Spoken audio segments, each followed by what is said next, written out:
I think the brilliance of the car and the design work in the car really didn't show itself for decades.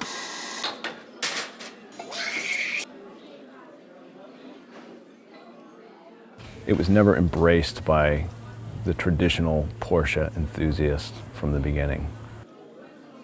My first memory of the 928 was on television, when the car flashed across the scene, and everyone on the couch, myself and my father and my older brother, we all just said, "Whoa, what is that?" We had never seen one. And shortly thereafter, I saw the first one in person, and they just seemed like a spaceship had landed in our little Connecticut town that was full of Grand Wagoneers.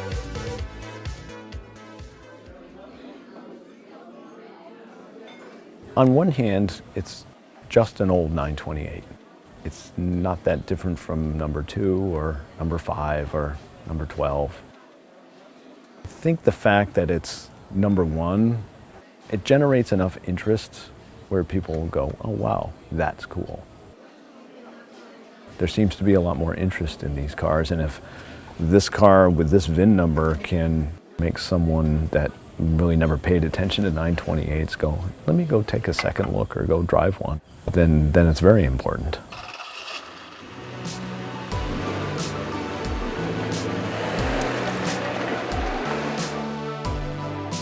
I was very fortunate to have an opportunity to buy the car last year on its actual 40th birthday, February 22nd, 2017, 40 years to the day that it left the factory.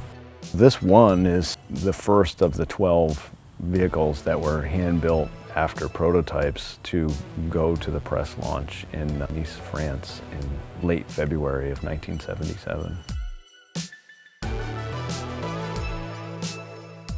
It retains so much very unique hand-built originality from the factory.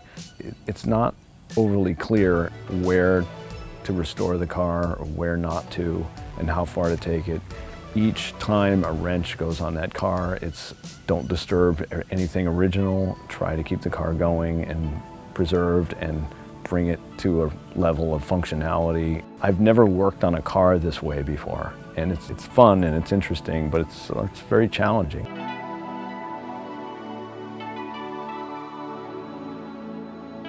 I've had many 928s, but when I get in this car and I drive it, I know that Tony Lapine, Wolfgang Mobius looked at that car before it went out the door and had a sense of pride about, yeah, there goes the first one.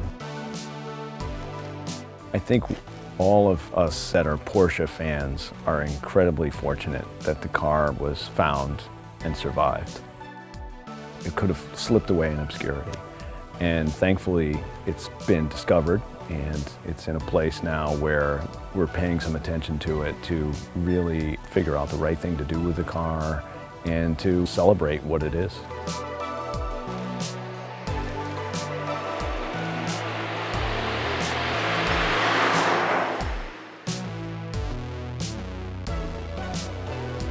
I want to leave things better than I found them.